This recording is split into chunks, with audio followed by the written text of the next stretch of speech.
Hello friends, मैं रजत कुमार शर्मा। कल हमने मौलिक अधिकार के बारे में डिस्कस करा था।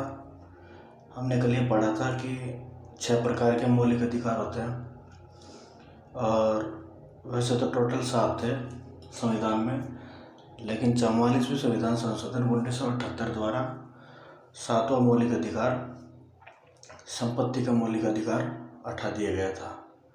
ठीक है, ये फिलहाल भाग 12 और अनुच्छेद 300 के में रखा हुआ है।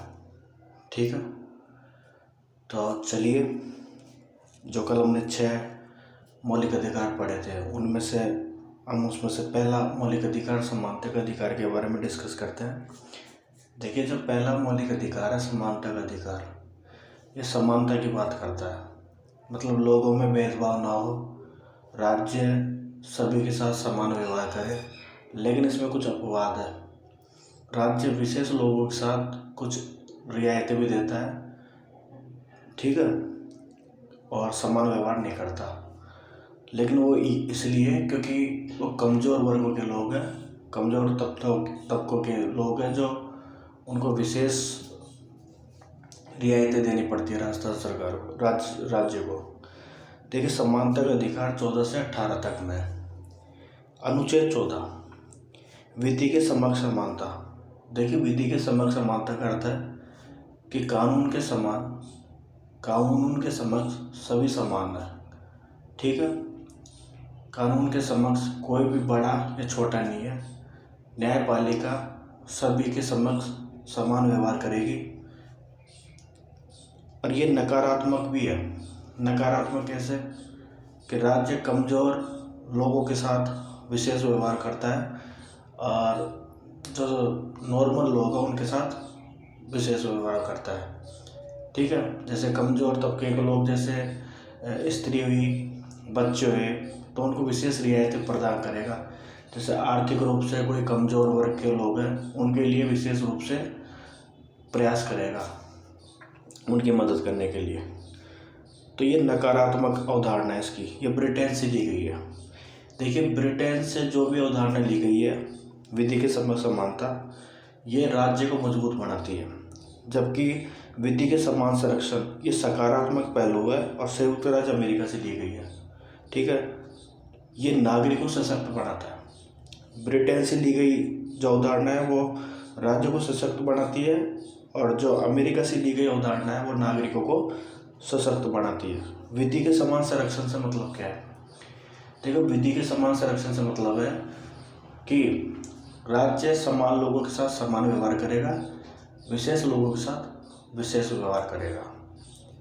जैसे मैंने बता ही दिया, जो कमज़ोर तबके के लोग हैं, ठीक है, उनके लिए राज्य विशेष उपबंध करेगा। ये अमेरिका से लिए गए हैं। अब देखो, इसमें एक अपवाद है। ठीक है, लेकिन अपवाद से पहले अपन एक पढ़ते हैं। यह अनुच्छेद न सिर्फ नागरिकों के लिए बल्कि विदेशी नागरिकों के लिए भी है। देखिए, मौलिक अधिकार में कुछ अधिकार ऐसे हैं जो केवल अपने भारत के नागरिकों के लिए है, और कुछ अधिकार ऐसे हैं जो विदेशियों के लिए है। तो ये जो 14वां अनुच्छेद है, ये अनुच्छेद न सिर्फ नागरिकों के लिए बल्कि विदेशियों के लिए भी है। अपवाद क्या है? राष्ट्रपति, राज्यपाल और संसद विधानमंडल के सदस्यों को सदन की कार्रवाई दौरान विशेष विमुक्ति। मतलब राष्ट्रपति और राज्यपाल ये जब भी पद पे बने रहेंगे तो इनके पद पे कोई कटौती नहीं हो सकती। मतलब इनके पद पे रहते हुए इनके ऊपर कुछ मानहानि या फिर इनके साथ कुछ गलत नहीं कर सकता राज्य। ठीक है, और संसद विधानमंडल के सदस्यों को सदन की कार्रवाई के दौरान विशेष विमुक्ति। मतलब जब संसद की कार्रवाई चलती है तो उसके दौरान इनको विशेष विमुक्ति होती है। यह अपवाद में आता है। अनुच्छेद 15 सब क्लॉज 1, राज्य किसी भी नागरिक के प्रति केवल धर्म, मूलवंश, जाति, लिंग और जन्म स्थान इन निम्न शब्दों के आधार पर भेदभाव नहीं करेगा। इसमें केवल इसीलिए लग रहा है क्योंकि धर्म, मूलवंश, जाति, लिंग और जन्म स्थान इनके अलावा भेदभाव कर सकता है, लेकिन जो ये 5 शब्द दिए गए हैं इनके आधार पर भेदभाव नहीं करेगा। यह राज्य का नागरिकों के प्रति है। अब जो 15 सब क्लॉज 2 है 2 है, वह कोई भी नागरिक इन उपरोक्त आधार पर, मतलब जो 15 सब क्लॉज 2 है ना, वो नागरिकों के लिए उपबंध करता है। ठीक है, वो राज्य से नागरिकों के लिए उपबंध करता है 15 सब क्लॉज 1, और 15 सब क्लॉज 2 ये नागरिकों के लिए उपबंध करता है। इसमें यह है कि कोई भी नागरिक इन उपरोक्त आधार पर दुकान, सार्वजनिक भोजनालयों, होटल, सार्वजनिक मनोरंजन स्थल अथवा सार्वजनिक कुएं, तालाब, स्नान, सड़क आदि पर प्रतिबंध नहीं लगा सकता।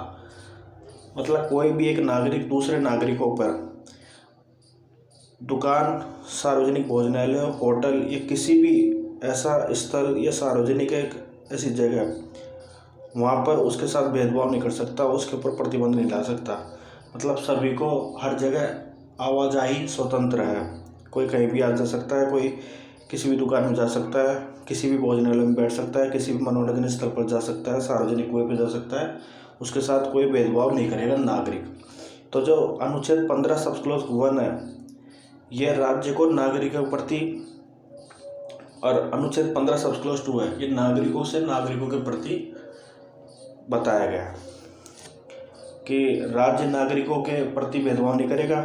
यह अनुच्छेद 15 सब क्लॉज 1 में, और अनुच्छेद 15 सब क्लॉज 2 में ये नागरिकों से दूसरे नागरिक के साथ भेदभाव नहीं करेगा, उसके बारे में बताया गया।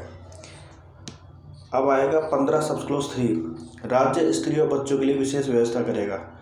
देखिए, आपको पता है कि स्त्रियों की प्रेगनेंसी के टाइम पे इनको छुट्टी मिलती है। अब ऊपर तो ये कह रखा है कि भेदभाव नहीं करेगा, लेकिन इनको छुट्टी दी जाती है ताकि ये आराम कर सके। ठीक है, और बच्चों के लिए विशेष उपबंध कैसे, या बच्चों के लिए विशेष योजनाएं चलाएगा। ठीक है, विशेष काम करेगा। जैसे आपको पता हो तो 18 साल से कम नाबालिगों को अलग ही दंड दिया जाता है, उनके साथ वैसा दंड नहीं दिया जाता जैसे वयस्कों को दिया जाता है, तो ये विशेष व्यवस्था करेगा। अब अनुच्छेद 15 सब क्लॉज 4, यह ST SC के सामाजिक शैक्षणिक पिछड़े वर्ग के लिए विशेष उपबंध, मतलब ST SC वर्गों के लिए सामाजिक और शैक्षणिक सिर्फ इस 2 आधार पर, इन 2 आधारों पर ही विशेष उपबंध करेगा। कौन कौन से? सामाजिक और शैक्षणिक। अनुच्छेद 15 सब क्लॉज 5, यह राज्य SC ST को सामाजिक शैक्षणिक पिछड़े वर्ग को शिक्षण संस्थाओं में प्रवेश के लिए विशेष छूट प्रदान करेगा।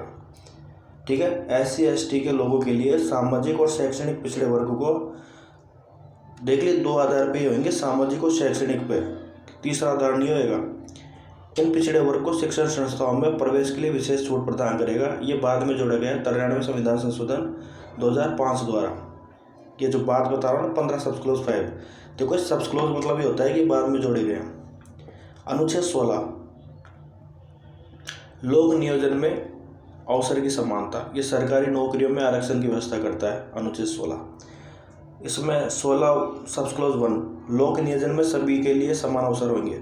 देखो, सरकारी जो नौकरी होती है उनमें सभी को समान अवसर दिए जाएंगे, लेकिन इसमें भी राज्य विहित करेगा। देखो, इसमें है 16 सब क्लॉज 2 में, राज्य धर्म, मूलवंश, जाति, लिंग, उद्भव, जन्म स्थान और निवास स्थान के आधार पर भेदभाव नहीं कर सकता। कुल 7 प्रकार के शब्द बताए गए हैं। इनके अलावा कुछ होगा तो उसमें भेदभाव भी कर सकता है, लेकिन इन शब्दों के आधार पर भेदभाव नहीं कर पाएगा। कौन कौन से? धर्म, मूलवंश, जाति, लिंग, उद्भव, जन्म स्थान और निवास स्थान के आधार पर भेदभाव राज्य नहीं कर सकता।